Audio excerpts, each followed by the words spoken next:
Welcome to the Library Wonder. Today we have another author's spotlight shining upon lzhoudidion, a man with a heart for trains and a pen for the industrial side of the world and the freedom that comes away from it. We're going to have a story, a poem, and then two more stories that come as a pair today. And after all of that, of course, we will have our interview. So without further ado, let us begin. Hazy Elegies from the Westward Window, 1969. The view ain't too bad. Hey Ma, I saw something beautiful today. Thanks for handing me Grandpa's buck knife before the bus for Travis took off. I'm sorry I never got the chance to use it before crap hit the fan and everybody scattered to the winds. The last I caught a glimpse of that elkhorn grip was that morning before the column headed out, where it was wedged at the bottom of my ruck between a pack of Philip Morris cigs and canned weenies. All stuff that I doubt I'll ever get back, if at all. Because there's no way the folks coming out of the scorched woodwork are gonna resist raiding someone's leftovers for just a little more smokes, food, or ammo. I only hope that someone bailing out of the helos found it. It's not much of a comforting thought, but it sure beats either rusting buried a foot under the grass or in some ratty hand scraping the embroidery off a pair of fatigues. Today, after the customary morning jab of morphine, the ARVN nurses, middle-aged women who jabbered and fussed if just a little bit of blood had got onto their smocks, finally caved in and transferred me away from intensive care. I've been waiting for that moment for 2 damn weeks for them to bail me out of the hellhole. A hellhole populated by comatose or near comatose guys letting off whimpers at times of the day as they sucked broth out of plastic tubes while hunchback green doctors charged up and down the stairs balancing trays loaded with medicine and one-way Western Union telegrams. The only thing that kept me sane for that whole time, floored by the bedsheets and the bloodied scalpel sitting on top of a Bible only a stone's throw away, was my rifle manual. Well, it wasn't truly mine because mine decided to take a swim in a paddy and disintegrated. When the kid from Arkansas with the mangled chest passed on the second day, I was thrown in there, leaving behind a dime store novel and candies from his mother, which arrived just hours too late, and a tally mark for the midday's bird. The nurses cleared his bed and started to toss his stuff out. I asked. They sent it my way, along with a good helping of the stink eye. It's a flimsy little thing composed of dog-eared laminated pages backed with the crusted-over droplets of fetid water. I've made a habit lately of cracking it open every night, tracing with a finger the soiled hatching marks, trying to wrap my concentration again around the every whims and nuances of a chunk of milled steel and polymer named Maggie. When I got to the end, staring into nothing in particular, and trying to picture oiling and fitting together parts that I no longer could fit together, much less hold, I would turn it back over. I would do that several times until my eyes gave out and I buried my head under my pillow. I actually tried to give the damn thing another read over this morning, before the nurses yanked me by the crook of my arm and hobbled me downstairs, but it was useless. The novelty of it all long had worn away. And after that shot entered my arm, I felt like I was staring straight into an abstract painting, while my old art teacher babbled on and on about dead Picassos. My mind converging into one track of tensioning mantras. Let me tell you something. Your M16A1's one of the finest military rifles ever made. Lightweight, easy to handle, puts out a lot of lead. By some stroke of sheer dumb luck, I ended up in the West Ward. It's an older 4-bed section on the ground floor, butting up just behind the examination rooms. Peeling, leaky green paisley wallpaper and a portrait of Pasquier framed a porthole window which looked out to the morning bustle and the South China Sea beyond. Even from my vantage point, blocked this way and that by trucks and tuk-tuks throwing shadows across the opposite wall as they flew by, I could see them. A girl scratching at the sand, fishing dories nosing from the shore, locals picking along the knobby rocks as waves lapped the shoreline out of the mist, cloaking the shapes of cruisers and riverboats anchored offshore, waiting for their orders to sail upstream and torch the banks of the Mekong. I don't want to think about it. I wished that I didn't want to think about it. The only thing that hellhole of an intensive care unit was good at was misting all form of coherent thought. In the strange barnyard where the nurses balked, playing drunken Napoleon, waddling back and forth in their roost, while the doctors crept through the mesh, clutching their prize in their fangs. Being just about brain dead like an egg was preferable to thinking straight. I don't want to think straight. I don't think I can think straight. The linchpins holding the shelf up had been yanked out long before the oil nub eyes of Pasquier glanced off my bandages, and I pressed my face against the window. I really didn't, but as I just stood there, dumb, drumming my fingers on the leaded glass, I couldn't help it.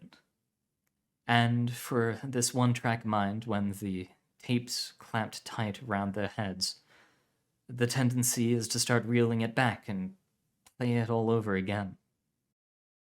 The heap of a southern Vietnamese tank burning in the middle of the road, the twisting forms of rough puffs stumbling away as their commander burned to a crisp over the turret, a jeep swerving off the road, slamming headfirst into a ditch, armored personnel carriers in deadlock, screams cut short by deafening flashes from the tree line, the twitching mass of what once was an altar boy from Des Moines dropping away in the humid air.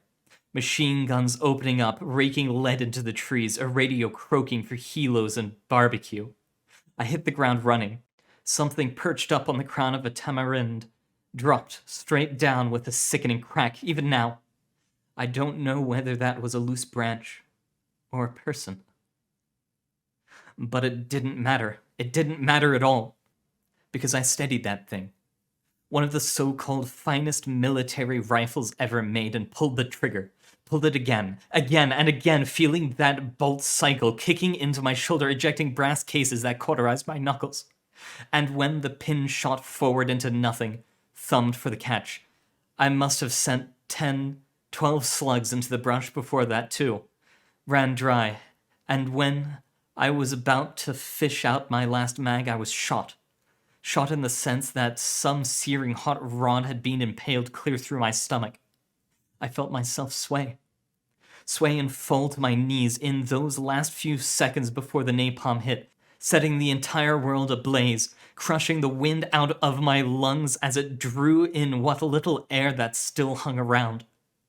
I caught a good glimpse of the backside of my hand. It was still wrapped around the magazine. Quivering, bloodied fingers crusted over aluminium and glimmering brass. God, I should stop thinking, but I couldn't. Because when the tape loosens and starts to slip back, softly falling for the floor, the instinct is to reach out and grip it back. As if it really was something worth a second listen to, even when that tune, that music, lost all time, all meaning. So I kept drumming those fingers, smelling of laundry detergent and watered-down rubbing alcohol against the window pane. And you know what, Ma? I saw something beautiful today. It was just right near the corner, you know, when I caught it. I had to brace my shoulder against the frame and crane my neck and head the right way to see it, and then some. Even then. 'Cause of either those tired old eyes or the tint of the frame, it was hazy.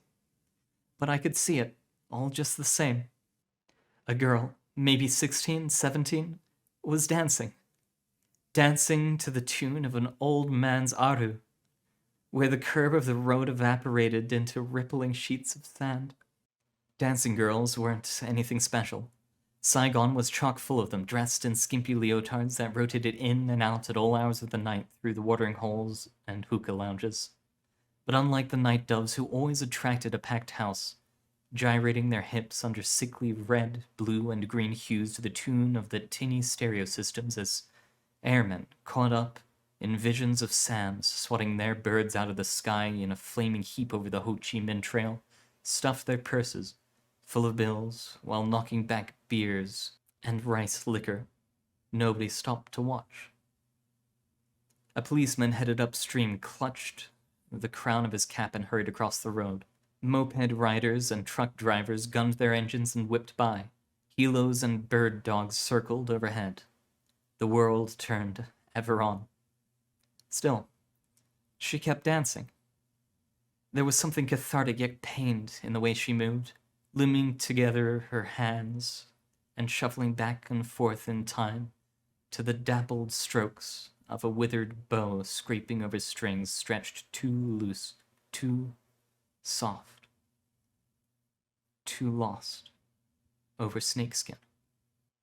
Eventually, somebody stopped. A mother, dabbing a black scarf to her face and holding her baby in another. She came up the road, bounced him up and down, trying to coo him back to sleep after a blast went off somewhere in the mountains to the east, rattling the window panes and empty crystal IV bags. She stared into the girl's eyes as the man continued to play, shifting his instrument's tune. The slow warble that spoke of days I never will know. With a one-track mind like this, staring out the window, ever higher, it spoke.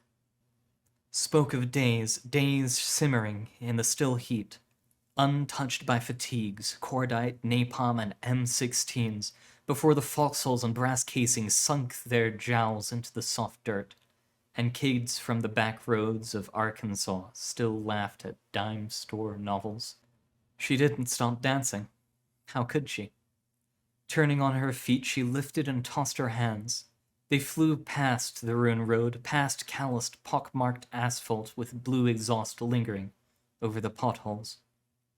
Past the sky, a sheet of rolling gray and mist that stretched down to envelop the sea, past the boys digging for clams along the shore, past the bridges of the cruisers, the corvettes, wreathed with oil bunkers filling their keep to spray more jungle, more huts, more people with fire, until her hands stopped to touch the belly of a transport plane streaking overhead, engines thrown full speed, loaded with pressboard caskets, and men missing arms, legs, eyes, heading home at last.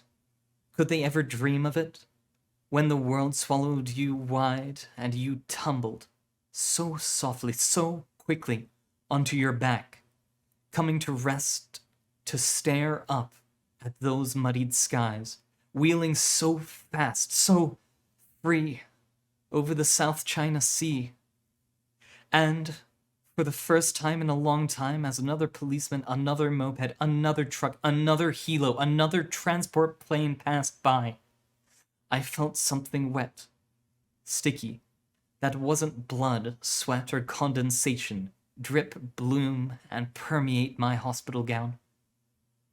Count me lucky, Ma. Your son, Barry Kwan.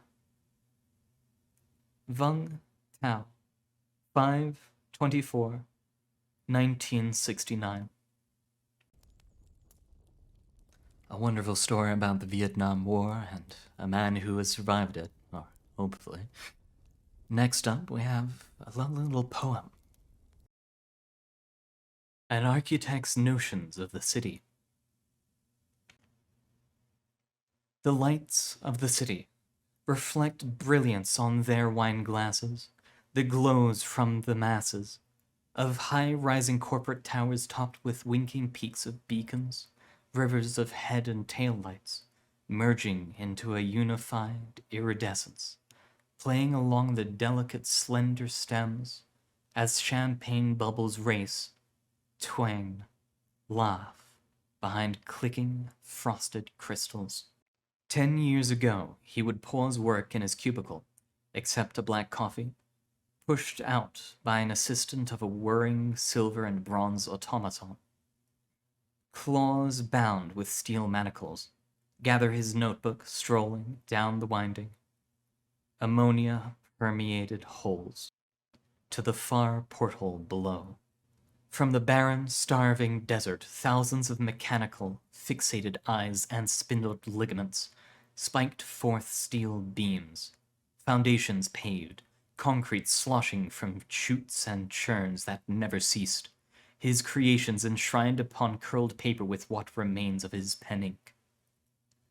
Plans of grandeur passed under an electronic eye, from which signals darted, flicked, through transmission towers and wires, arcing high, jolting down the electrified skeletons of skyscrapers, tended to by those machines. It was upon his own beasts of burden that he built the city. The people came, captivated by promises of wealth, gains, fortune of incomprehensible magnitudes. They were, however, swindled by the casinos, beaten by the thugs, what meager money and ambitions gone. The city took and the city left them, slaving away in jumpsuits under the harsh fluorescent glow of the service tunnels, starving and destitute. From his high perch in the Starlight Lounge, furnished with the finest leather armchairs and tables, made from delicately inlaid birch brown, the fizz of the champagne flowed, soothed his lips, cooled his throat, lingered on his tongue.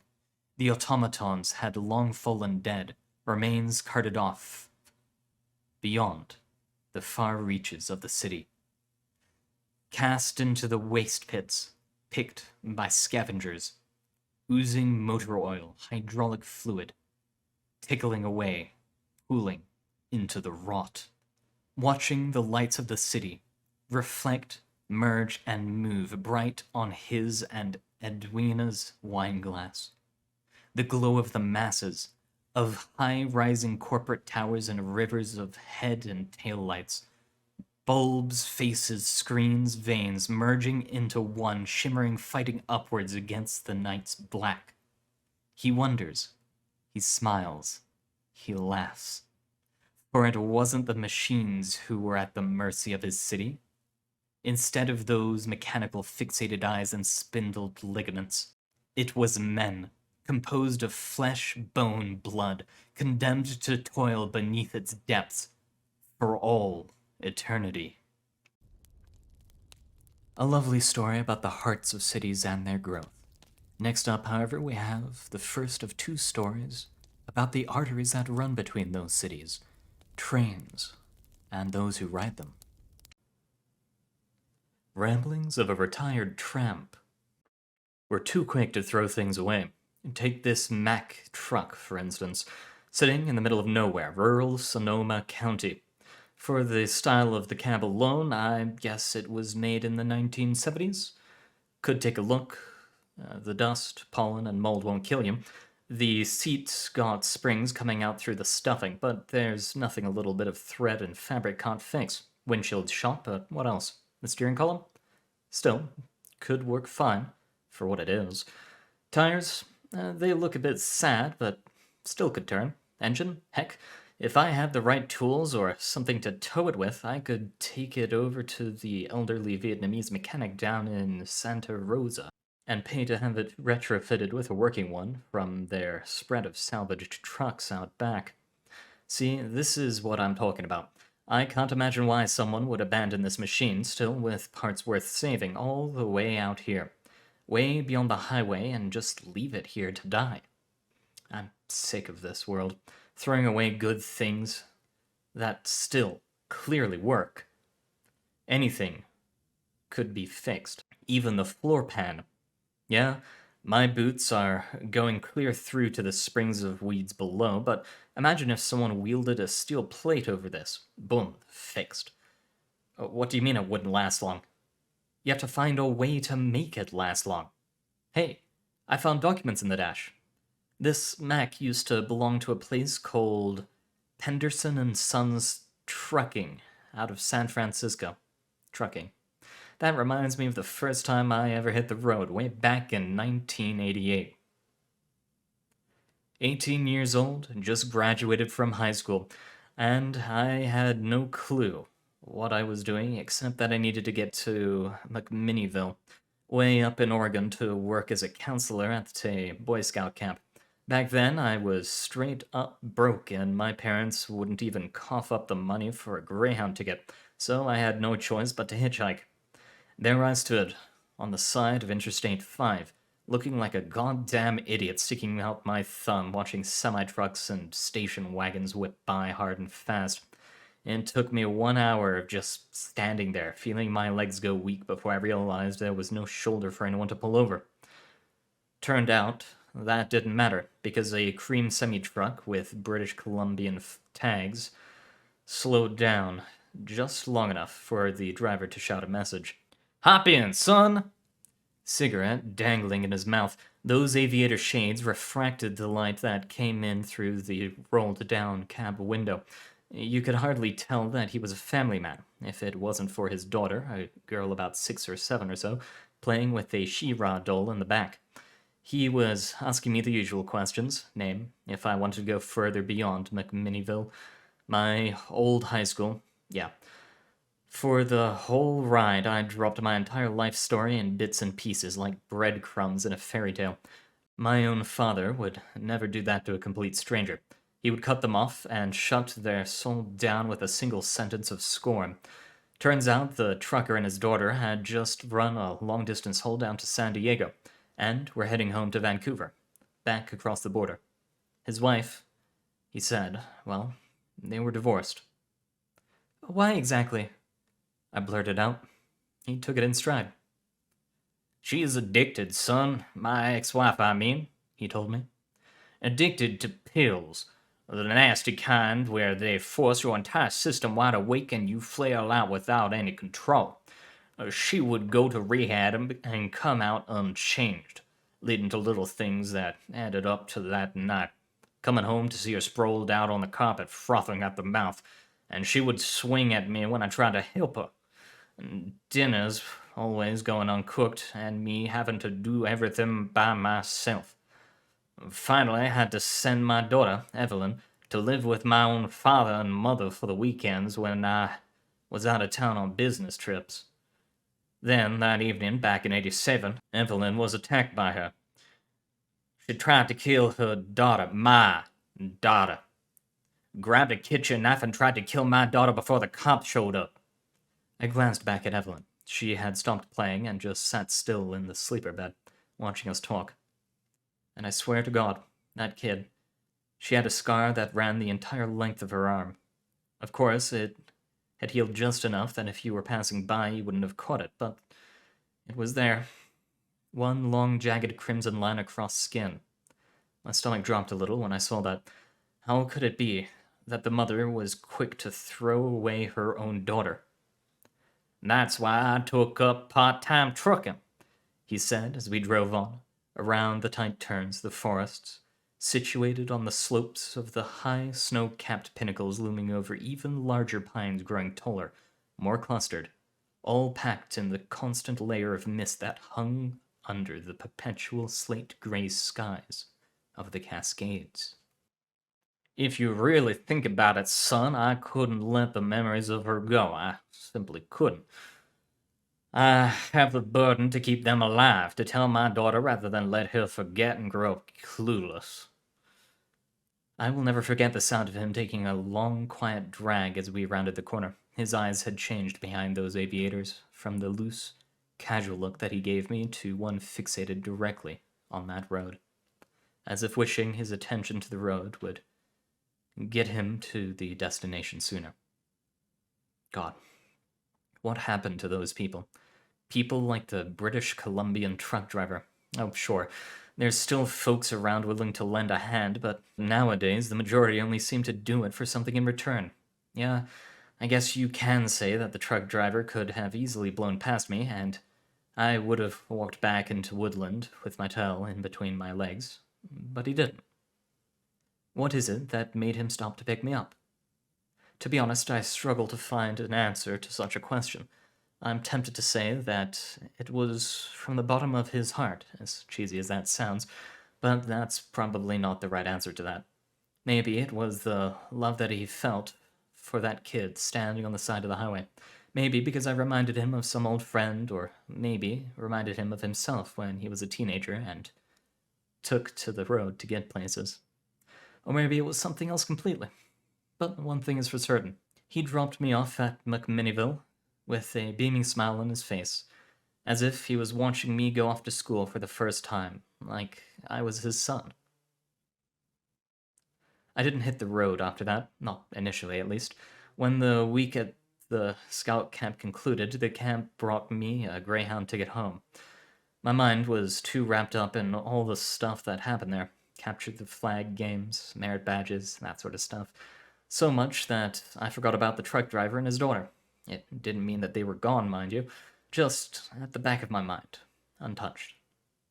Soon after I got home, still June of '88, I met a girl, Deborah, I believe she was.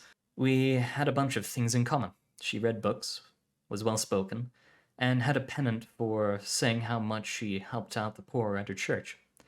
By those standards, you could say I had it set for something meaningful, if it wasn't for our lunch date together. Took her to Richardson's, an inexpensive but lovely 50s holdout of a diner halfway across town, on the other side of the Southern Pacific Railroad tracks.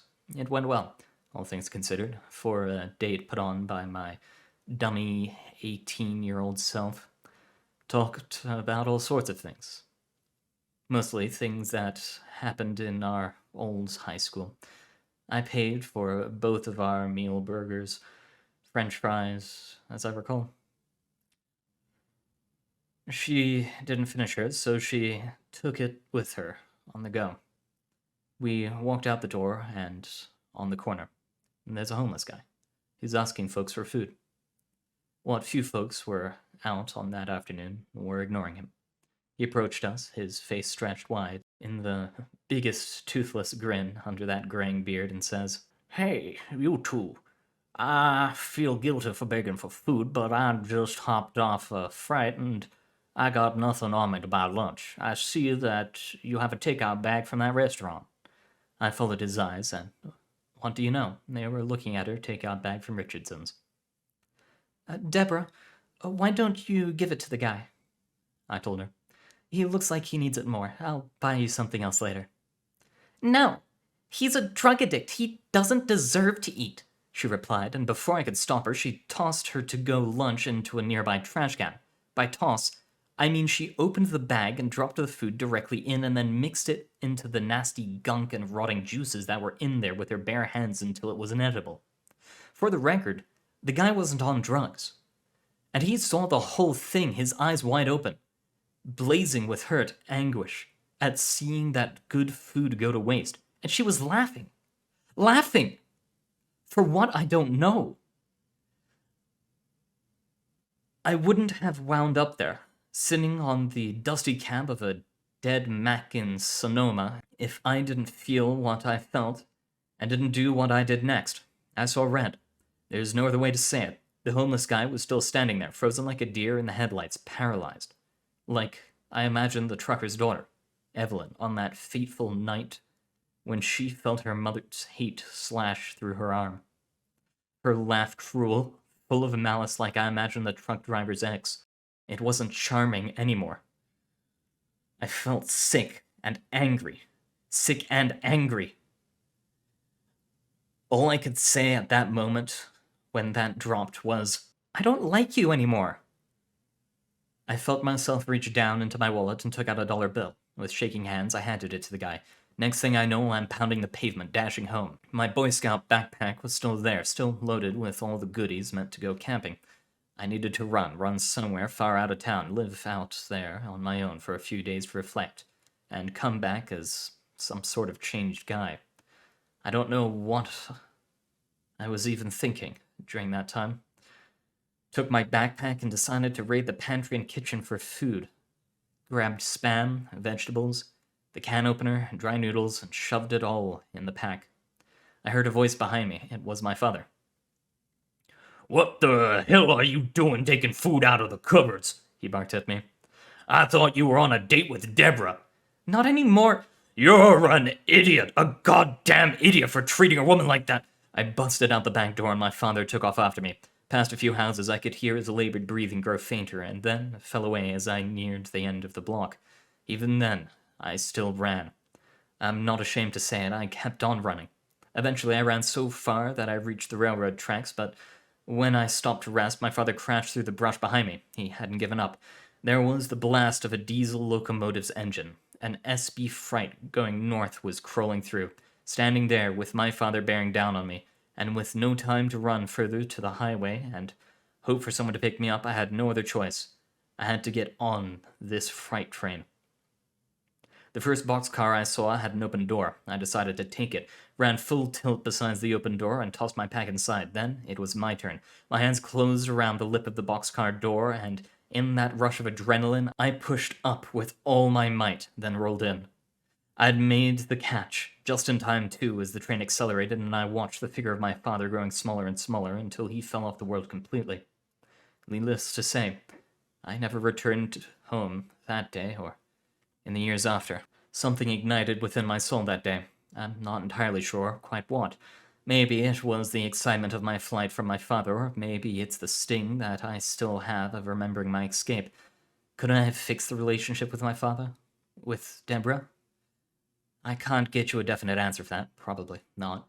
Could I shut out those memories? I could, but why would I throw away a perfectly good learning moment? Like that British Columbian trucker. I've got a burden to keep them alive. I have to keep them alive.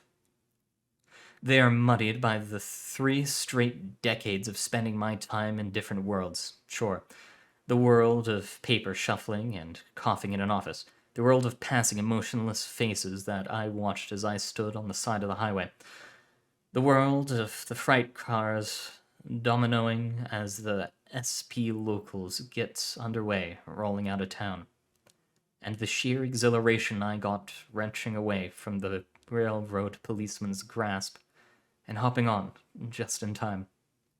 But as the saying goes, the beauty of the road is that it leaves you with nothing to lose and everything to give. Not long after I left Woodland forever, I encountered my first hobo jungle. It was located in the timbers on the border between Washington and Idaho.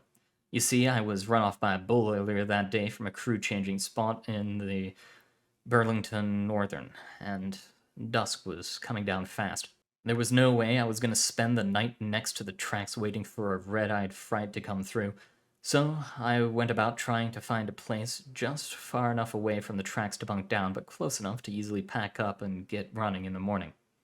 Fortunately, I didn't have to look long. As soon as I spotted a faint flicker of flame and low voices talking behind a grove of trees. As I started walking like an idiot I was, snapping dead branches and crunching over leaves, the voices stopped.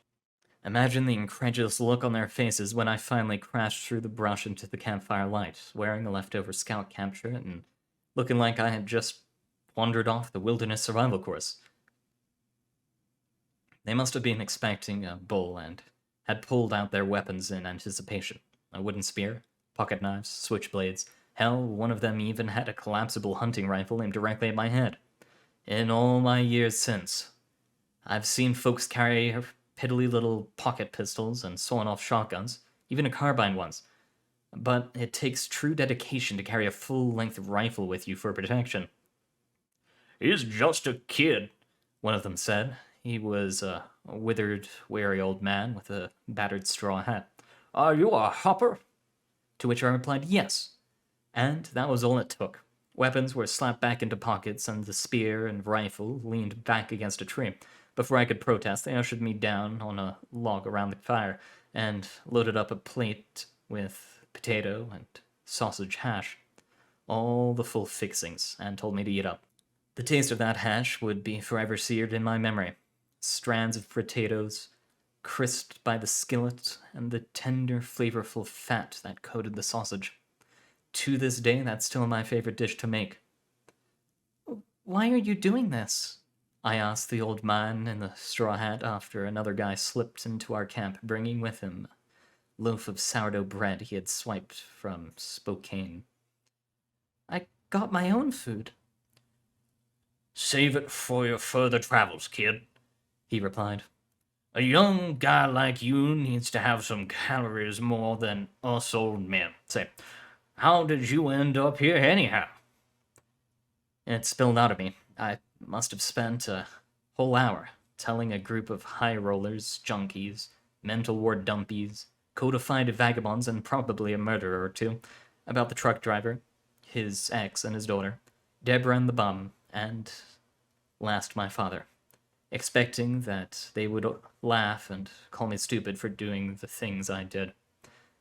But they didn't. My own pa was like yours, six worse, one of them said, and spat a wad of tobacco into the fire, wiping the juice from his beard with a ragged sack coat sleeve. He beat my sister and me senseless when he drank too much. That's why, while my sis loped off with some fling, becoming a maiden of the road, I dug in too deep with my pa's anger, enlisted the army to fight the Germans, and gave them hell. They returned the favor. He proceeded to lift his right pant leg, revealing a big chunk missing out of his thigh. You know, kid, he continued, what's funny about the road is that it leaves you with nothing to lose, everything to give. So I'd say screw that gal, Deborah, your father too, if it comes to that. They should have realized how good they had it before you dipped out of there. He angrily trampled a spark that strayed from the fire and slunk off into the night, to nods of approval from everyone staying by the fire. If his words were any indication of the future, the flame, the wanderlust in my heart, became a blazing inferno, as fierce as the brush fire I witnessed while riding topside on a grain hopper through rural Tennessee. Through the last of the 80s till about mid-2010, I traveled all over, on all modes of transportation, mostly train hopping and hitchhiking. The interstates and main lines ran deep in my blood, and to make money to keep doing it, I've taken up so many jobs, from spending months working on a fishing crew in Alaska to a half-day gig as a soup cook in New York City. During that time, I keep learning a universal truth, and that is, just like the people that abandoned this truck, folks are too quick to throw good things away. Instead of just a truck or food, like Denver did, it's the experiences, memories, people that we waste. I once got a job, a good, well-paying temporary job, in a popular ice cream shop located in downtown San Francisco. Name of the place slips me now. My co-workers, college kids, they despised the owner, Rob, I believe that was his name. They wrote him off as some cranky old geezer and put up morbid jokes on their MySpace pages about him, saying that they wished he could die sooner, so they'd inherit his shop. They made those same remarks behind his back, almost loud enough for him to hear. Rob was grumpy, sure, but he didn't really deserve it, at least compared to the more horrible bosses I've worked with. The Nanuet liquidation warehouse manager comes to mind. The real reason why Rob was so bitter to the world was because his wife had passed away a year before, leaving him alone to deal with it all. He knew about the shenanigans that went on, but was powerless to stop it. He actually asked me once to help him stop them in exchange for a raise, but since I was trying to line up another job working part-time for a seafood restaurant, I turned him down. I wish I took him up on his request. One particular evening, he never showed up to the shop to check on us like he always did. Turns out he had passed away from a heart attack in front of his apartment that night. It seemed like everyone had a change of heart. They were posting pathetic, blatant lies about how much they loved him as a person, the sacrifices that he made to start the business, all that stuff. Just like what happened as I listened to the British Columbian truck driver story and saw Evelyn's scar, like when I helplessly watched as Deborah taunted and wasted a good bag of food in front of a starving man. I felt sick to my stomach, sick and angry. Sick at my coworkers for talking crap, wasting their chance to help someone out. Angry at myself for blowing my own opportunity to help. Needless to say, I did the only thing I could do. That was run. Soon, I found myself stowing away on a ferry across the bay to Almeida, and then watching out the boxcar door, the moonlight playing across the water of the Carnaquez Strait as I caught the Union Pacific freight bound for Sacramento. It's those little things, the things we do and then say, that ticked me off, set my soul ablaze, ripped me from what little roots I had, and swung me about to see the world all over again. Now to the young folks reading this. Is this what made you hit the road? Figured it as such. It's the same cycle that leads us to break out. Vanity and selfishness, magnified these days by your Instagram, Facebook, or something. People wasting their lives, getting their constant fix of euphoria injected by a few pieces of code, making things such as money, looks, and status seem like an excuse to hurt and cast others aside. The defenseless, the outsiders, even old friends. People are unable to see how just a little work would keep things all together. Like the clerk at Penderson's and Sons who struck off this truck in 2003 because of a bad carburetor and expired tags. It doesn't surprise me anymore. Maybe it's a little different than I thought. Maybe to be given something, we have to lose something. What else is there to say? Oh, right. I woke up this morning to find my throat locked up in gunk produced by the doxorubicin that the doctor had given me for the mass in my thyroid. While it was hunched over the sink hacking it out, I had an epiphany. Look, I ain't gonna lie to you. The life of a tramp is hard, way harder than what books and movies make it out to be. It takes guts, it really does, to hitch rides with total strangers and catch freight trains on the fly, and God forbid if it's in bad weather. Times have definitely changed since the day I left the road. Folks simply aren't doing it much anymore. Everyone's driving now, and rarely stopping to pick us up at that. The old-timers? They're dwindling, if not gone completely.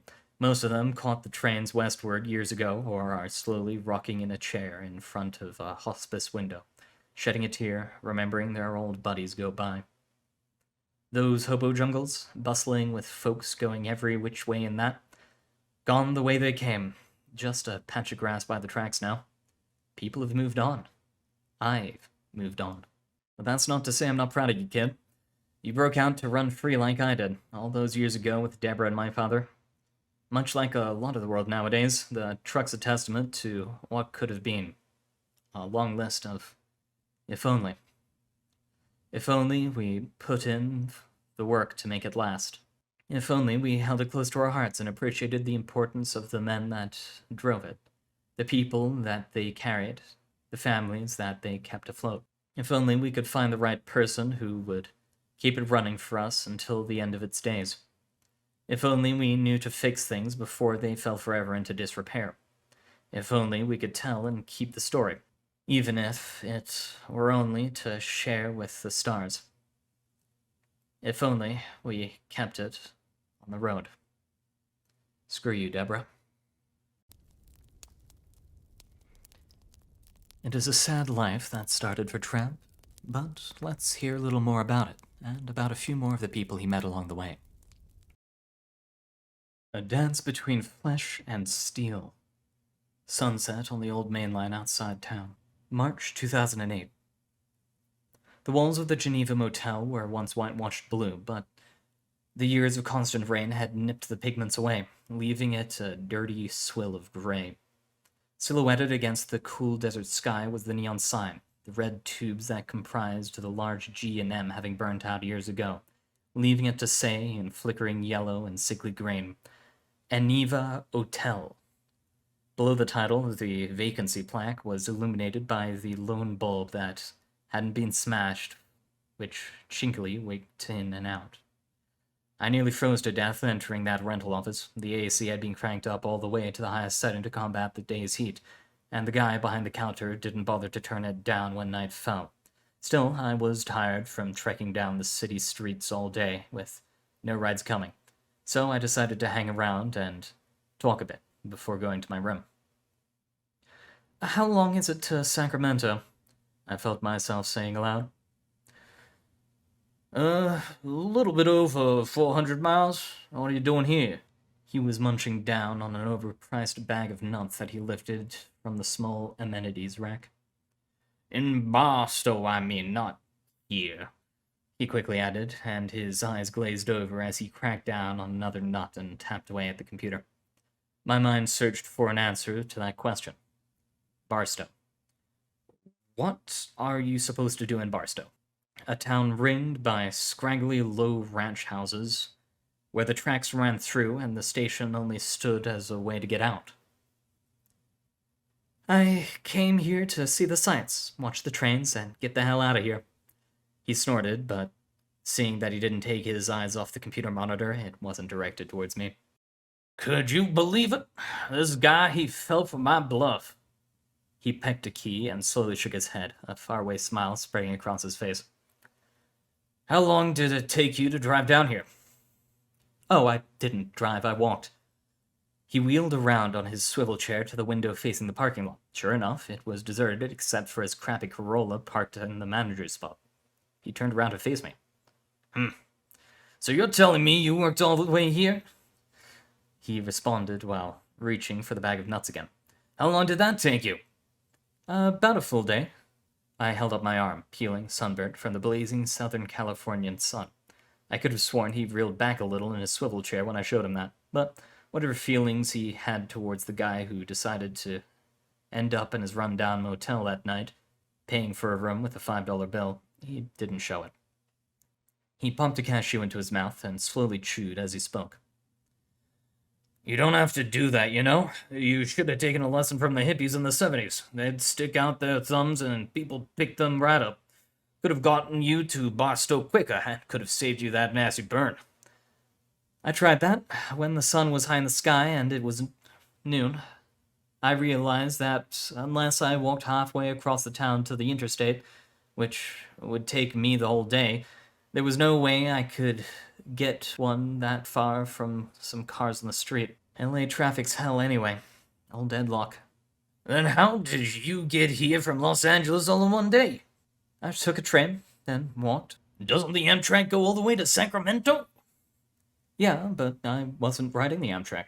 This one's different. If you want to have a decent chance of catching it, you gotta run. Run like hell. Of all my times hopping trains, none of them sticks out more in my mind than hopping the old Santa Fe line, situated between the land of Corvettes and crackheads, Los Angeles and the railroad town of Barstow, on a sultry summer day in 1989. I was 19 in late June of 1989. By then I knew the ropes, but there was still so much I needed to master. I spent a good chunk of the month and a half of my time before that working as a typist at a local library in Stockton, rising off the couch of a charity flop house in the morning and coming home each day with a few bucks. It was pathetic pay, but damn, I rattled away, punching catalog cards and internal memos with that ancient Remington like my life depended on it. Which was true. It was finally in early June of that year that I decided to pack up my savings and leave. On the way down to Los Angeles, I made easy leeway, jumping down Interstate 5, occupying the rearmost seat of a church van, reading 1984 while the old folks writing it were talking about the merits you would have to meet in order to go to hell. I crashed afterwards for 3 nights at a friend's bungalow in Burbank. I had just come off that short hiatus as a typist, mind you, so my hitchhiking skills were quite rusty. But I still clung to the belief that if I tried enough, I would snag a ride further southbound to see Arizona, New Mexico, for the first time, and blow off my bucks seeing the Grand Canyon. Taking a peek at those winding sandstone canyons, or letting myself drink a cocktail in the middle of a crowded, sparkling dance floor in Laredo. It didn't quite work out like that, save for Greyhound, which would have obliterated my wallet, and when I finally realized that I was going nowhere in particular, I decided to head back to a place that never let me down. It was late afternoon when I finally made it to the railroad tracks going out. Rising into the mountains to the northeast of Los Angeles was the old Santa Fe mainland. Starting just behind the fences of Los Angeles suburbia, it meandered uphill, cleaving its way across the rising hills and crumbling rock, winding above the valley and levees. From there, the trains would have to plunge through a series of tunnels for which its portals, under the light streaks of diesel locomotive exhaust, showed the permanent stains the stone received from the days when locomotives rumbled over the pass, spewing plumes of oily smoke high into the air before breaking out and rolling fast into the desert valley beyond. This main line was a prime spot for tramps and train hoppers. Freights ran both directions here, some approaching the pass and some descending down from it. bound for further south. After the strenuous climb upwards through the pass, or a long ride without any interesting grades, the locomotive engineers would start itching to knock their springs full speed after they cleared city limits. Even on a non-hotshot train, it would be an easy ride away from the city proper. I was sitting in the shade of an oak, along with the ivy that had spilled over the slats of the fence of the backyard behind me. I had the pack by my side, leaning back against some railroad tie, about to take a nap, ears tuned for the distinctive rumble of a diesel locomotive prime movers popping up from the north going south, when I heard a voice shout, "Hey, you!" I groaned and looked up. Two kids stood on the track embankment, army surplus rucksacks a size too big slung over their backs. A cigarette hung out of one kid's mouth. He couldn't have been old enough to buy them. "Are you hopping?" he said while taking a quiet drag. A baseball cap was pulled low over his sandy copper hair, which had been cut into a shaggy mullet. "Yeah," I replied. "But where are you heading? Sacramento? San Diego? Vegas? El Paso?" The kid smoking shot a puzzled look at his friend. What you think we should go, Campbell? North or south? Campbell shrugged and wiped away the perspiration on his forehead with the back of his grubby hand. "North. Sacramento sounds nice. We could bring back a postcard or something and stick it to that bitch of a sub, Miss Johnson, who said that we don't know our state capitals." Sacramento, Sacramento. I racked my brain to find which line, which train to take. The tracks over the pass of Los Angeles are shared between the Southern Pacific and Santa Fe. You can try jumping on an SB hotshot heading directly north, or a Santa Fe slow one heading northeast and transfer later. I took another good look over the two. They couldn't possibly be in high school yet. Slow one's your best bet," I continued. "I doubt you'll do what it takes to jump and avoid the bulls in a hotshot, but either way, one of those trains are coming for a while." "How do you know we won't be able to catch a hotshot?" He plopped down next to me, as did his friend. "Are you a trustee? Is that why you say I can't hop one?" "What's a trustee?" "Yeah, you're a trustafarian." A trustafarian is a rich kid. A rich kid who runs away and hops a train because their mommy and daddy won't buy them everything. Do I look like a trustee to you? I spread my arms wide, revealing the outline of splotches of sweat, grease, rust that had accrued on my t-shirt, and which the cheap detergent in laundromats or the hand soap in public restrooms could never fully remove. They must have picked up the term from an old-timer, complaining while holding down a jungle, and decided to throw it around just for kicks. Heck, I couldn't even catch one. A hotshot, I mean. "Nah, I was just kidding," he quickly said while snubbing out his cigarette, which had burned down to the filter. "So you're one of us?" "Where are you guys from?" "What's there for you to know? That's none of your business." "I'm from Woodland. Well, I used to be from Woodland before all the crap went down. Just wanted to see if there were any folks from there, that's all." "We ain't from North Cal. Ethan goes to Porter Ranch and I'm from West Soniva," Campbell said. "It's our summer break." Ethan rummaged in his pants pocket and drew a crumpled pack of Pall Malls, along with a Zippo letter engraved with the motif of a soldier standing on a beachhead. Its rippled sands were emblazoned 1939 through 1945. "It's my grandfather's," he said when he saw me staring at it. "He passed away a few months ago. In Cub Scouts, I always borrowed it from him when the crappy flint and steel wouldn't work. He taught me to tie knots when the counselors couldn't, helped me with math when my mom couldn't, took care of me, my older sis." He swallowed, tumbling the lighter over and over in his hands. The pack seemingly forgot. "When my dad went out drinking and couldn't... You want one?" He snatched up the pack and flipped open the cellophane top, producing 3 cigarettes. "I don't smoke." "Just take it." Ethan flicked to light the Zippo, shielding the feeble flame from the breeze with his left hand as he held his Pall Mall up to the lighter and turned to light up Campbell's, whose lips were curled up in just a tinge of a smile as he closed his eyes and took in the first long drag. Now it was my turn. The tip of the Pall Mall caught and glowed red. I held it in between my two fingers in my left hand, watching, just watching. The wisps of burnt fog, smell of tobacco, pine sap, pocket lint, lift up into the air. Now, watch me, just like this. The kid flicked his cigarette back and ran a tongue over the stray cinders on his teeth. Or if you just want to watch the smoke, it's fine with me. So, I heard you said that some crap went down in Woodland? What kind of crap? It's a long story. I turned the Pall Mall over, watching that tobacco slowly turn into ash. About a truck driver and his abusive ex who attacked his daughter, an old flame who refused to feed her a half-eaten cheeseburger to a starving man, and my dad who thought I was less of a man for walking away from her. We heard them before we saw them. At first, it was the hum of the rails as vibrations jolted down the track, then the far-off sound of a diesel locomotive's electric bell. As it drew closer, there was another sound as well, deeper, more pronounced. A steady drone instead of a pulse, the growl of a prime mover at work. 4 prime movers hard at work, pulling thousands upon thousands of pounds of steel and cargo.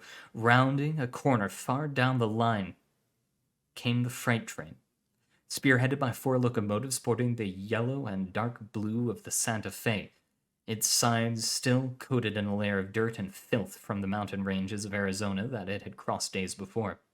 A pine head of plaid rode on the platform, jutting out in front of the cab. Stay the fuck down, Ethan murmured, in the cool shade beside the track embankment. It was guaranteed, but we weren't going to be spotted. But even kids wouldn't take the risk of standing up too early. Trailing behind was a mix of cars going northbound, hoppers streaked with grain dust from the Midwest and coal residue from further east of the Appalachians, tankers, their platforms still greasy, reeking from being loaded at the chemical and gasoline refineries in San Diego and Tijuana, gondolas, some piled high with sand, which peeked over the lips, and boxcars, 40, 50 boxcars strong, mingled in between the other cars, all of which seemingly stretched for a mile down. Campbell read the names off as they passed. Southern Pacific, Cotton Belt, Seaboard System, Santa Fe, NDEM. Should we wait a little bit more? Yeah, you probably should. You know what? The engine's like that. 10 cars away? Fuck it. We're catching it out. Ethan slung his army surplus pack over his shoulder, wincing and spitting a clump of phlegm on the ground as he stood up. Are you coming? I wasn't originally planning to go with them, but then I had formulated a vague plan. My plan was to wait for a train going the opposite direction, down to San Diego, and not backtracking my way back north. But the train, which had reduced speed to a crawl, but with all 4 power units in the front rumbling, raring to go, caught me off guard. The strings inching wasn't going to last long. I knew the engineer, sitting in the air-conditioned cab with the fan blasting, hand poised over the throttle, would hear the dispatcher's nasally voice squawk, "All clear!" over the radio and throw it wide open, sending it rocketing down the line, northbound toward the pass, bound to the rails through the tunnels, its stainless portals swallowing and spitting trains out the other side before they plowed into the desolation that was the Mojave. To go further north, to those fertile fields and cool rivers where the grass bent backwards to drink in the irrigation ditches, it would be a simple matter of jumping onto a neighboring SB train at a crew change. I hadn't felt the fright truly cast a spell over me since the day I left Woodland in the SB local. Ever since that fateful day, I had it all planned out, all of it. I had the mental picture of exactly where I wanted to go and how I was going to keep myself afloat. This train was different. Hazy. Its destination was unclear, but certainly out of Los Angeles. Northbound. Completely the opposite direction of where I was heading. But it was too tempting for me to resist. I felt myself stomping out the dying Pall Mall that never saw a drag and stood up on 2 feet. The moment we leapt out from the embankment and headed across the empty right track to the freight train, we began to try and find a rentable car. Turned out, our options were thin. Shit, this car's locked. Campbell exclaimed and kicked the side wall in frustration. What about the next one, Ethan? It's a reefer. You can't ride those, dummy. He shot back. How about this grain hopper? The one that says Canada, Government of Canada? No. I stuck out an arm to stop him from jumping aboard. The end platform and cubbyhole are facing towards the locomotives. When we roll through crossings, a bull is gonna bust us for sure. How about this gondola? Would be nice to see everything go by. Think? The only thing we're gonna see is a bunch of wood stabbing into your eyes when the train is at speed, and the bull's truck when it pulls up to the next crew change. He smirked. You're no fun. He snickered and pulled away to catch up with his friend. There was a blast of air. The engineer up front had released the brakes. The guttural noise of 60-something freight cars building momentum struck a chord of urgency within each of us. The wheels started convulsing. By all accounts, I would have called it off if I were going alone, but Ethan and Campbell were different. They continued dashing down the length of the train while freight cars that were inhospitable habitats for tramps and train hoppers rolled by one.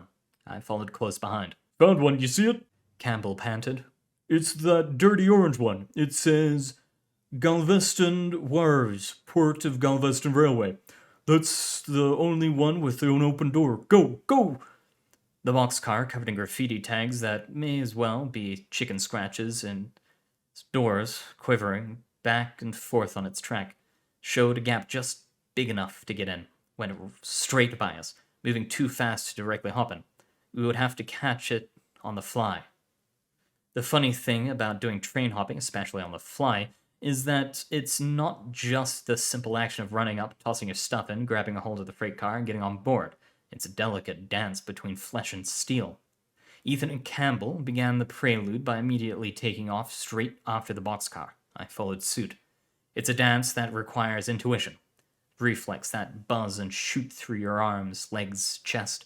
No teacher could ever outline for you the little nuances it requires, or the timing that's needed to pull it off. You have to try it for yourself. Campbell took the lead. His left hand shot out for the boxcar sill, but it missed. Wrenched away when he momentarily slowed. He let out a half-grunt in frustration, barely audible above the screeching of steel wheels. Still, he continued. Continued to dance. Soon the train and us would be together. You couldn't exactly choose the lights or atmosphere on the dance floor either. It must be done in rain, high winds, sunshine, snow. The Los Angeles sun was brutal that day. There was no shade on the railroad tracks, and we were running with packs filled with our gear. I don't know how those two kids pulled it off. I don't know how I even pulled it off.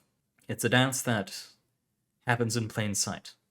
Just beyond someone's backyard, in industrial parks, in the middle of high mountains, smelling of sap and the crisp from a nearby stream. Fields, grass, all around. We busted across a grade crossing. The gates had come down parallel to the train. Signal lights flashing, chimes pounding away. A line of cars had accumulated, along with a few pedestrians waiting for the freight to clear. I felt naked, exposed, yet so exhilarated, dashing across 20 or so sets of eyes with my fully loaded pack, trying to catch up with the two middle schoolers and a boxcar. What the hell are those kids doing? Look, Mom! A little girl exclaimed, pointing. When I twisted my head, I spotted the emotionless face of the mother. Something magical, three boys pursuing accelerating freight that had happened before her very eyes, and she didn't even see it. Go, go, son! An elderly man hollered out a pickup truck window. Campbell saluted the guy with a quick wave over his shoulder. The music was building fast. A misstep now, even one small one, like sticking your hand out the wrong way, would leave you behind, injured. Or worse, kill you. Ethan unslung his backpack, holding it by the strap in his right hand. As he ran, he leaned towards the direction of the train, placing a hand on the boxcar, countering the weight of his gear. As another piercing screech reverberated down the entire length of the train, the kid seemed to pause for a second as if reconsidering. But he shook his head. The arm holding the backpack arched forward. It sailed into the air, into the boxcar. Then he jumped, pushing up on the sill, and rolled in. His head reappeared a moment later. Get in, Campbell, he shouted. Campbell undid the straps of his backpack and tossed it in, as his friend had done, his backpack sailing forth, landing harmlessly inside. He braced himself, pushed up, and disappeared into the boxcar. Now it was just thousands of tons of steel in motion and me. The dance was reaching its crescendo. I felt my legs starting to weaken, sore from all the running. Thoughts flashed in my head. What if my pack missed? All that gear ripped away from me in an instant. No, I can't miss. I can't afford to let it miss. But what if I fall? Will I do if I can't get myself up?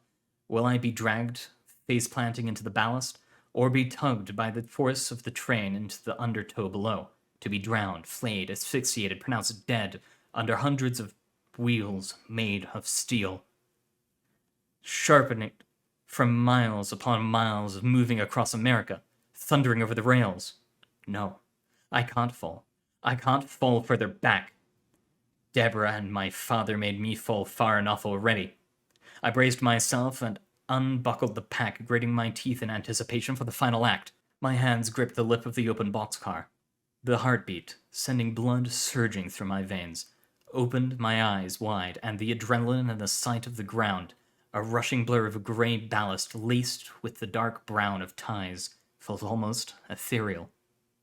With all my strength, I pushed myself up. I rolled into the cool belly of the boxcar, my skin, shirt, and sanity getting coated with sawdust, feeling the boxcar sway as the train reached speed.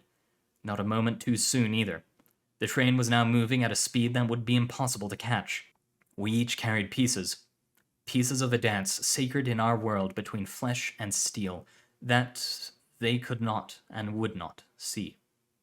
As I laid there, our train rounded a curve and flashed by a station.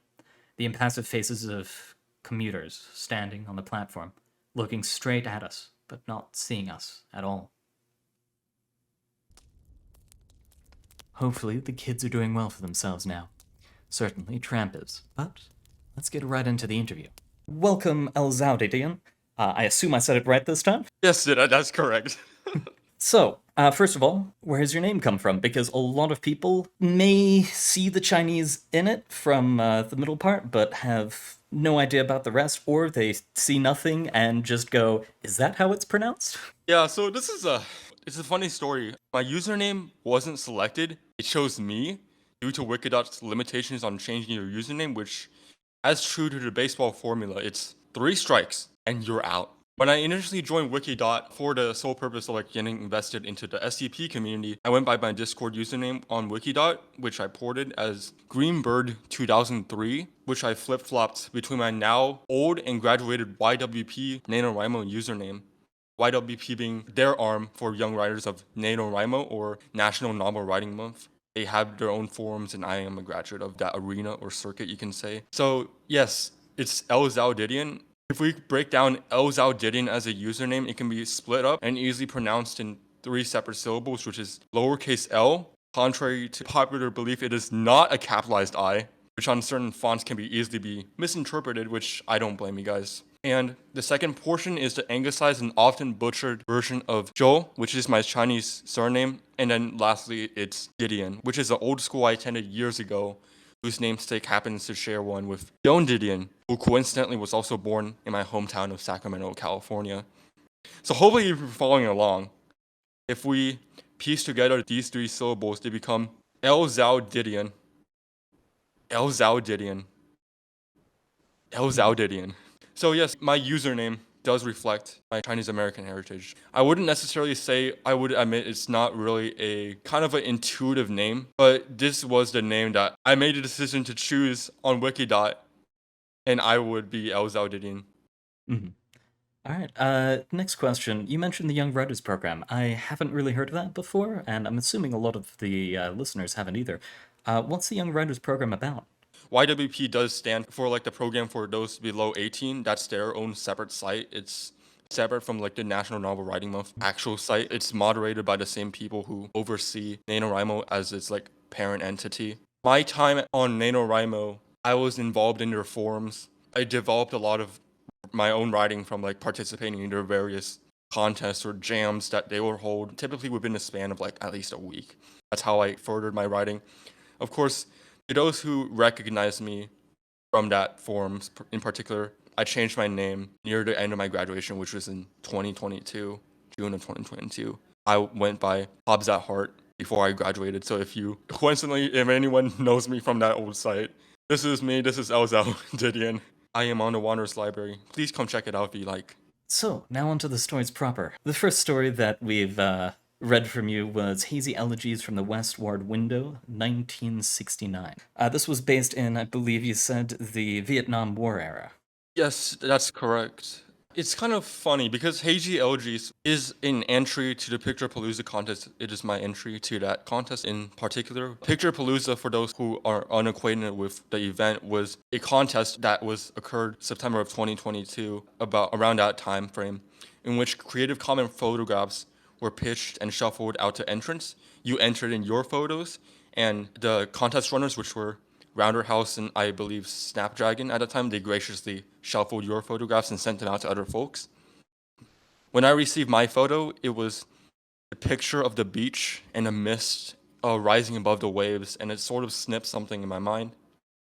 The color and the composition, as it was in black and white exposure and almost grain-like in texture, reminded me all too much of like its 20th century analog film counterparts, or more specifically the ones taken by photographers attached to the United States military or news outlets during the Vietnam War. Why I chose to set Hazy Elegies particularly in that specific context was the entire war was a geopolitical nightmare, and essentially, without getting into the debate that still surrounds like a lot of it today, it was a lose-lose situation for both sides, and people were essentially dying in droves, and not necessarily all of them were willingly involved in it either. I was personally born long after the conclusion of Vietnam as a conflict, but I was exposed to it as a kid through my father, and as aforementioned, I am of Chinese American descent. And my father in particular, was an avid reader of Chinese history. He collected a lot of books from, I guess you could say, the turn of the 20th century onwards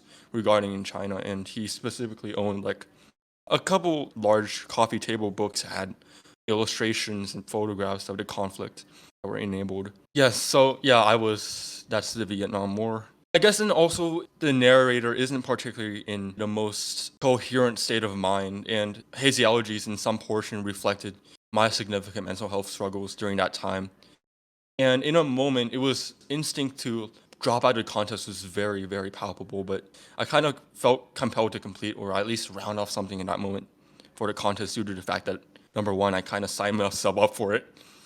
And the first draft I completed of Hazy Elegies from the West Ward Window in 1969 was a convoluted draft. It involved several battle scenes that didn't feel all that necessary, and it was almost like fluff. So near the deadline, I filled up a glass of lemonade, took a red pen to a hard copy of my draft, and essentially reworked the entire thing from the ground up, which now, instead of like having the main character slog to an unknown destination, engage with an enemy that's not very well defined, I guess I fixed it mostly around the concept of, number one, that rifle manual, and a former French-era colonial hospital ward in particular, and the events occurring beyond, you can say, the confines of that specific building. Because at the end of the day, I do believe that like Hazy Elegies, and I guess you can say media about war, shouldn't really about like the glorification of conflict, or even the act, I guess you can say, of fighting itself, and like, well, it's, I guess there's some aspect that appeals to that concept, but like, it is the people, ultimately the people, the pictures, and the places that are involved and pressed into their own circumstances through force, or through, I guess you can say, events that transpired are outside of control, and these are ultimately the factors, like trying to put up with the pain in such a cruel yet strangely beautiful landscape, which is shown in many different forms during Vietnam as a conflict, be it like eating your lunch on a tank as the napalm just billows out above the palm fronds, or watching a street performer in Saigon try to do like acrobatics while people retreat under the shadows and helicopters circle overhead and gunfire erupts, I guess you could say, beyond city limits. It's ethereal, I guess you can say, or it's very much the people in conflict, the people and their emotional reactions and how others perceive them or at least try to make a connection on some level, be it memories from their own past or from like the overarching events that have transpired.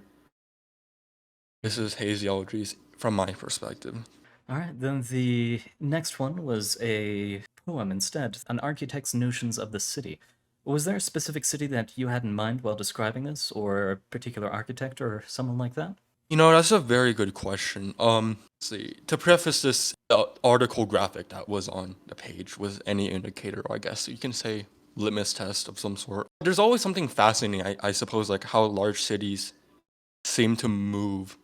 And the graphic in architects' notions of the city in particular is a bouquet, which are photographs that are shot at high speed rates until the film becomes blotched, modeled, or I guess you can say flecked in hues. And in the context of architects' notions of the city, a bouquet was always something that I imagined like you were gazing down from like an elevated position at a city, the lights of a city in full bloom, or you could say in a glow or a buzz with activity. And it is those lights that creep up in bands and pinstripes and hues that softly fall asleep bright in your vision. And I think that ties into the nature of cities as a whole because I guess some cities seem more natural and integrated within their surroundings because they are. They're developments that sprung up, merged, molded together into little pockets and districts and suburbs and even sub-cities in some cases. While others, the closest I could say, like to answer your question, would be either Las Vegas or Dubai. They are very uncanny. They seem almost like a circuit board copied and pasted into their earth. And I suppose that additionally brings up the existential question that like a handful of pocket change does when you pull it out and take a look at all those dates. Like cities at its essence, yes, they are places that we shape, that they shape us. They are in some aspect primarily founded on some, I guess you can say, some motive of profit. Businesses exist. Large corporations are headquartered in cities.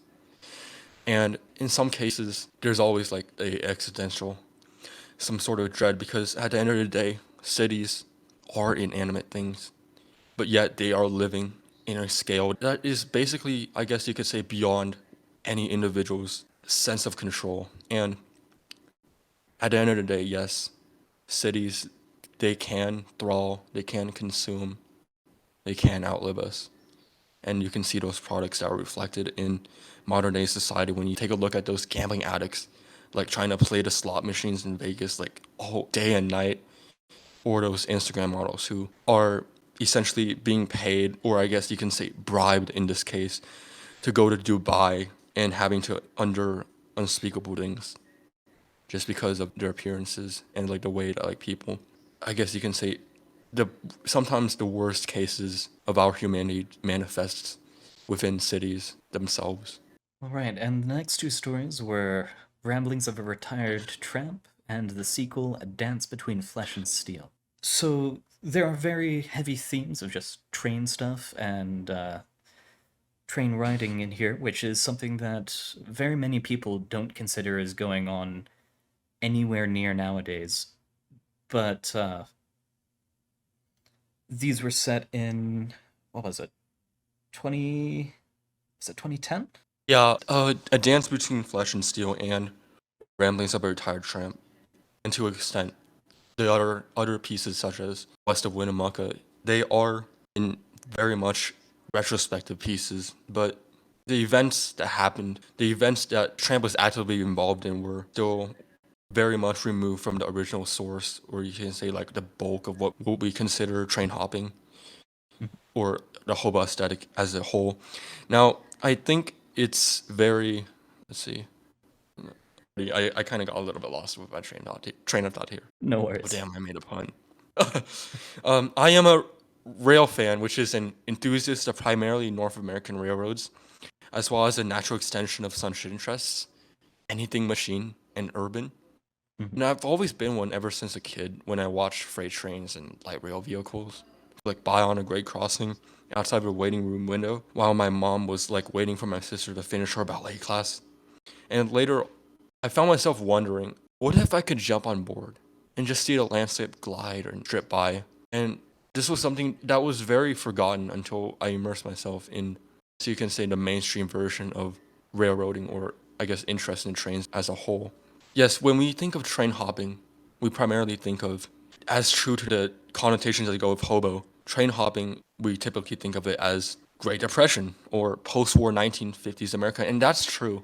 We often think of that because that's when a great number of people, which typically are young folks, veterans or college students who kind of felt disenfranchised in the wake of their military service for the aforementioned, like the 50s, or the current academics, or I guess you can say the college kids or the current academic sphere, took to the road en masse. So I would say yes, when we think of train hopping as a whole, and when we typically think of is the picture of hobos gathered around a campfire and talking like a slang that's long outdated or no longer applicable to today.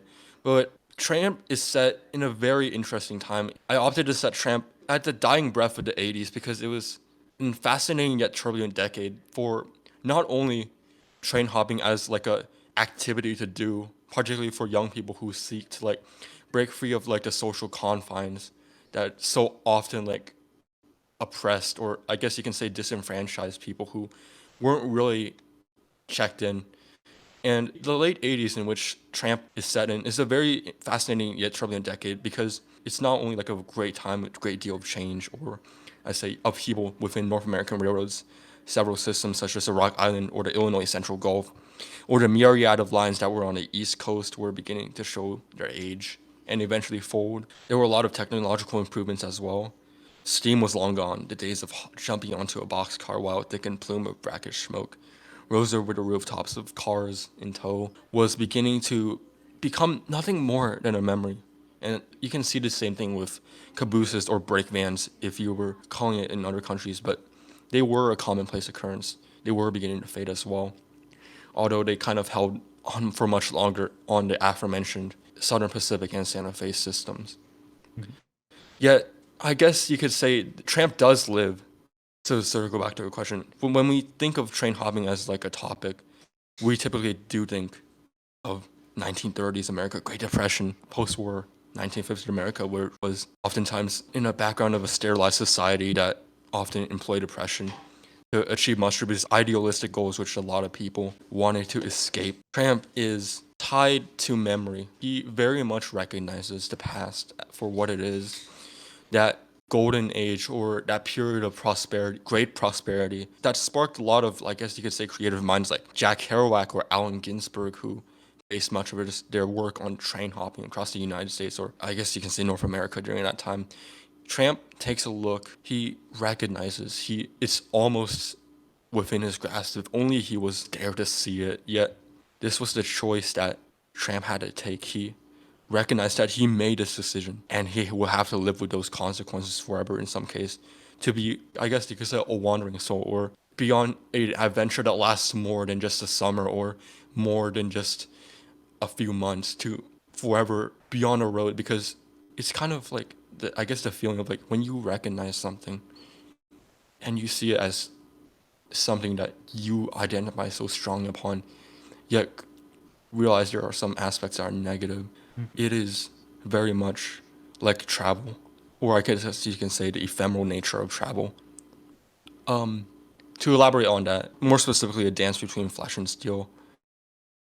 It is, we can also say that train hopping is, by extension, the ephemeral nature of travel. We all hold these memories of these figments, or I guess you can say slivers in time, that when they transpired are so compelling or spellbinding, if only for those few precious moments, and would never likely to happen again, at least not to the same magnitude. Another allegory, I suppose, I guess you can say a thesis about this is cliff diving with friends over a swimming hole that one summer and seeing your buddy do a somersault dive, rolling back their shoulders and arm clasped back into V, or swallowtail, aimed directly for the rippling satin. Sure, I guess someone can perceive those acts such as train hopping as dangerous. It is illegal of course, these things are what we do see. And yes, that's true, but in some sense, its beauty cannot be denied. There is some ephemeral nature. We are only here for a few precious moments, and when they're gone, we will be gone with them as well. So, yes, that's late 80s. To recap, late 80s. Tramp is set in the late 80s because the late 80s were a decade of tumultuous change, not only for, like, you could say North America, but the train hopping and railroads as a whole. But if you were going, let's say train hopping today, because train hopping today still is very much illegal, very much dangerous, not in only terms of like you would be a streak of crimson a mile long if you weren't being careful enough, but I guess you could say dangerous and affected. There are other people on there that necessarily aren't the most stable individuals, or they're using it as a vehicle to flee from something, typically the consequences of actions that they have done within their past that aren't necessarily good and are actively hurting people. I think train hopping in today's context, it is now, I think, a bout of euphoria or sheer joy of being, I guess, the simplistic nature that like removes people from overstimuli, such as like technology and everything. But you could still very much see this within an early 2000 context or even today by like seeing photographs. There's one photographer that I especially like that was a very much an inspiration for Ramblings of a Retired Tramp and A Dance Between Flesh and Steel, which was Mike Brody. And I do recommend to check out his work. You can easily Google him, but Mike Brody, he's a photographer who in the mid 2000s, I guess 2006 or so, he took several Polaroid, like those instant cameras, which you snap and then like there's instant printout, and he hit the road with several college kids and other folks that were in the scene at that time, train hopping, and you could say that instance of like this is what train hopping has become. It is in its purest form reckless. It is very dangerous. It is very irresponsible, yet you can easily see there is some ideal, I guess you can say some noble, subjectively noble aspect of train hopping. And you can find this photograph very easily, but this is one of my favorites, and it's captivated me. It pushed me in some sense to write Ramblings of a Retired Tramp and A Dance Between Flesh and Steel. It depicts someone clinging on to rungs between two grain hoppers, like the cars that are built to carry grain, and their jacket, or I guess you can say cloak in that case, that is made of like transparent lace that is black, rippling outwards in a backdraft as the ground like whips by below. That composition, I think, captures, I guess you can say, the appeal of train hopping, and in a sense, very much expands in some aspects on A Dance Between Flesh and Steel. Mike Brody, check his work out if you can. It's very interesting. All right. And then the last few questions. How did you find the Wanderer's Library, and what does it mean to you? That's a very good question. I joined the Wanderer's Library initially out of interest to read and maybe pen one or two things briefly related to, I guess you can say, like the bulk of the stories on there, like fantasy or I guess almost classical literature type things. What I like about the Wanderer's Library in particular is essentially a sense of enabling experimental and often exploratory themes and elements to be presented in the forefront. The first piece I ever posted on the Wanderer's Library was Middle Yangtze Road, which is a poem patterned after the Chinese Cultural Revolution that was received very well and eventually got featured. And from there, I guess it's just been like a lot of growth and a lot of support and a lot of friendly folks out there that keeps the momentum going for all of us. And circling back to the original question, what I especially love about a Wanderer's Library, it's besides the fact that like it enables like people and writers to experiment, to like push the fold of what is possible and present stories and like very interesting and fresh new concepts and ideas, has very much it's very much to a real library in some sense. It is finding those books, or you can say stories in some sense, tugged out of the mainstream. It is in a way that, like, if when you take a look at it, yes, it speaks to the core, it speaks to the very soul, much like a real library in that case. Finding works that may not necessarily be popular or well recognized, and reading it and then realizing that it does speak to you. So in essence, the Wanderer's Library very much captures what the very much a real library experience that is very difficult to capture in any other context on the internet, or at least to the same degree. And then finally, is there anyone you would like to be able to have the spotlight on them in the upcoming episodes? I definitely recommend Melted Bee, and I'm pretty sure that they're coming up next on the forefront. Besides Melted Bee, I would recommend Destiny's Day. They were the ones that got me started on my Wanderer's Library journey to begin with. As well as Land 2D. They do, I guess you can say, library type works, like Wanderer's Library type works, as well as urban fantasy or science fiction fantasy, that type. The next one I would say, I kind of find it hard to pronounce their username, but it's Vishardarsh. Vishardarsh. I probably butchered that name, but Don't worry, I have butchered more names than you ever will. and last one I do recommend is Not an Oligarch. They are not on the Discord itself, but I think they're pretty active on the Wiki site. So to recap, ones I would personally recommend are Destiny's Day, Land 2D, Bishar Darsh, and Not an Oligarch. All right, I'll get to check them out then. Thank you very much for the interview. Yeah, to borrow Ocean Vaughn's namesake, he does have a poem of this, the poet Ocean Vaughn. On Earth, we are briefly gorgeous. All right, and that has been our author spotlight with lzhoudidion. Thank you again, Didion, for coming through. It's been a pleasure having you and reading your stories. And to all of you wanderers who have shown up, have a good week out there. If anyone's doing their finals, good luck with them.